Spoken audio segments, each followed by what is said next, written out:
Көрүп турганыңыздардай бул банан дарагы өзгөчө өсөт. Мен дагы ушул Өзбекстанда көргөнмүн, бананды ушинтип эгип өстүрүп чоңойтуп жада калса ушу эксперт кылып аткандар өзбектөргө да күбө болгонмун. Биз Кыргызстанда билбейм ким кылат, ким эксперт кылат.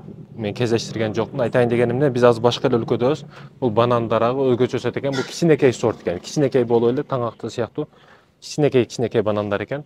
Сөзсүз түрдө кайсыл жерден чыкса ал нерсе арзан болот дегендей бул жерде текин, бекер, каалаганыңызча жей бересиз, каалаганыңызча неме кыла бересиз. Жалбырактары дагы өтө кенен. Машалла.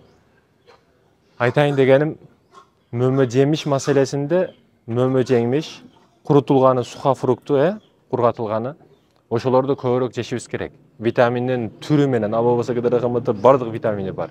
Магазинде адамдын колу менен жаратылганын бардыгы химикат, бардыгы зыян. Ал эми мынау табияттан Аллах табарак ва таала жегиле деп берген нерселердин бардыгы бизге шифа болот, пайда болот. Көбүрөөк жешибиз керек. Ошол туура бул банандын калориясы көп. Эгер көбүрөөк жесең, албетте бардык нерсенин зыяны бар, бирок ордунда жеп туруп спортту аракет кыла турган болсоң, спортсмендерге эң күчтүү нерсе бул банан болуп эсептелет. Спорт менен машыккандардын бардыгын, фитнес клубка баргандар бардыгын ичат этип сурасаңыз, ушул бананды көбүрөөк жейт. Себеби калория күчтүү көп берет, анан энергияны да күчтүү берет. Ошондуктан банан жегенге аракет кылайлы. Мекендештерим. Чындыгында таң калбастан башка жолуң жок да. Банандар, пальмалар, кактустар, бардыгы манголор бир жерде өстүрүп атса, мунун колунун эмгегиге, мындайча айтканда, тән бериш керек.